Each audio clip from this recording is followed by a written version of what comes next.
Okay. So yeah, I think it just the point is that it flows from inspiration. Like it just does. Like that's just how it works. And and so like optimally, you can enter in and notice what is exciting you, what you find beautiful, and allow that to pull you out of a left hemisphere primacy. And I think it even works with therapy. But here's what I'm in the whole beauty and the broken wine glass thing, right? Like it's the idea of being healed by beauty. But it's not just like the passive left hemisphere casually still dominated experience with beauty. It's the one that actually is permitted to run free inside of you with passion until you're overflowing. And I think that's what miud means. Miud is the third thing that God says to love him with all of your of. So he says, love me with all your leb, love me with all your nefesh, and love me with all your miud. And I've spent the last 3 years understanding more of the difference between leb and nefesh, but now I'm realizing the culmination is miud, in that it is the culmination inside of an artistic expression, yet the muse still remains preeminent. That's it. Muse, expression. Can you put one over top of the other? Yes. Muse is over top of the expression forever, and that's why it's so stable. That's why this is a stable relationship, because the muse is over top of everything. And wisdom is always speaking from beyond you. The same as your muse. And so the source of your muse is also the source of your wisdom. So beauty and wisdom are interlinked inside of expression. Wow, that is like really the whole point, right? And so here's the practical. I go into the woods to existentially orient, which is what all of this is about. And so I try to do what this is all about, as I have done in the past, and it works peripherally. But many things work peripherally, but not without conscious competency.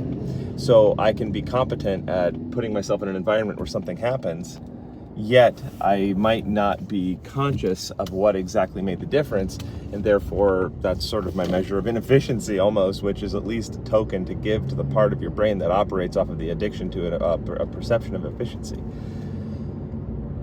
And the only reason you give it that token is to say, chill. But yeah, so like I go into the woods to existentially orient, and I start talking about an umbrella idea, a simple umbrella idea, and the ideas start to flow, and the excitement of how great an umbrella is, an umbrella starts taking over inside of me, and it starts interlinking with all these philosophies and all these things that I find inspiring, and all of this wisdom and all of this reason why it's good, and all of this goodness, the connection between survival and beauty. It's all there inside of this inspiration about an umbrella, which is how I want to start the presentation of that umbrella, right? Is the introduction of the distinction between survival and beauty when it comes to everything in the on the stage of camping. And so that's going to be great. That's going to be really exciting. And I'm carrying the truth correctly, and I was free when the fish just flew over me. Woo! Inspiration, beauty, muse, wisdom, it all ties it together. You can't start with deterministic. It has to be the expression side of it. So you can't just start with expression. You have to start with muse. You can't start with expression. You have to start with your muse. A lot of us are still passively operating out of the influence of our muse. In fact, we all are. But we don't know to start there, and so sometimes we fizzle out. We don't get it.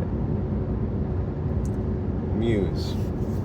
Yeah, so that's it. I mean, the umbrella thing, right? The umbrella thing, that was a muse. That was a focal point of inspiration, the design for how I could make something. That was exciting for me because it was a big hole in the market. Nobody sells the thing, again, that I want to make.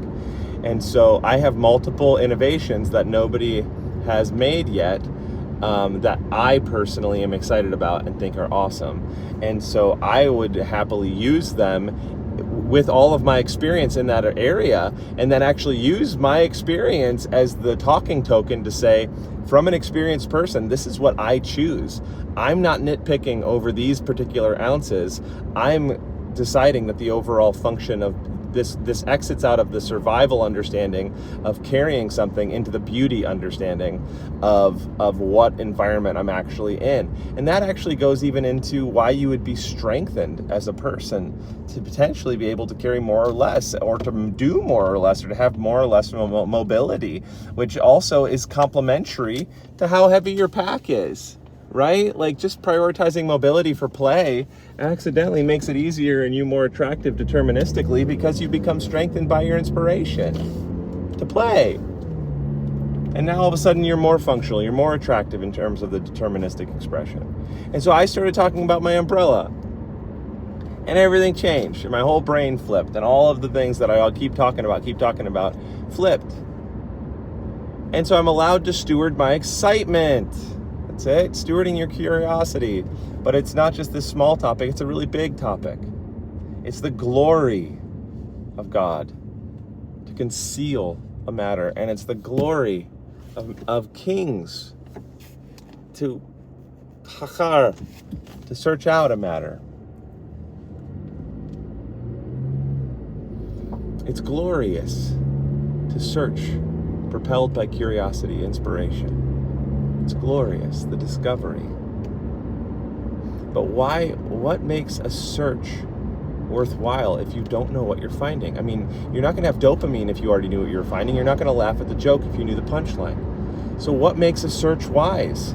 It has to do with the observation and the testimony of existence. It has to do with the observation of manner, the priority of manner over top of the priority of what would be, ma'alal. Peri, ma'alal. That would be so darek, peri, ma'alal. Ani Yahweh hakar le b'chan kilya. Darek ish, peri, ma'alal. See, it's just all the way that God frames it. If you just go off of the way that God frames it, it makes so much more sense. And so there is a priority of manner over top of fruit and invention. The same way there's a priority of muse over expression. That's so good, isn't it? And so, like, going into the woods and being excited about the umbrella that then interlinks in a form of artistic expression all of the wisdom, all the great things that are truly beautiful and existentially witnessed, and therefore those who see, even if they don't know how they're seeing, do see, because the witness is in existence, and so they can say that's real. Well, I'm talking about an umbrella. So the priority is a muse. The priority is direct, because God gives to man fruit and inventions according to his ways, and they're tested by those fruits and those inventions.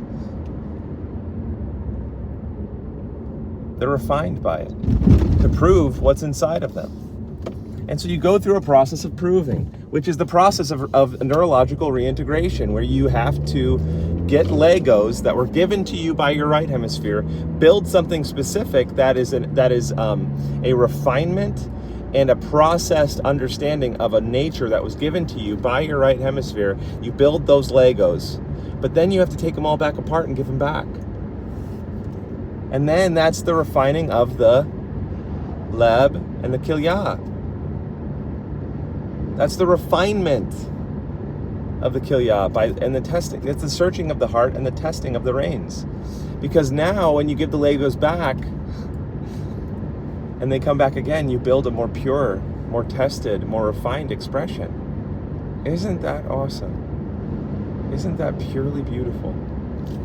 So that's all. That's my big umbrella inspiration. Don't put the cart before the horse in this particular light of don't put the peri or the ma'alal before the direk.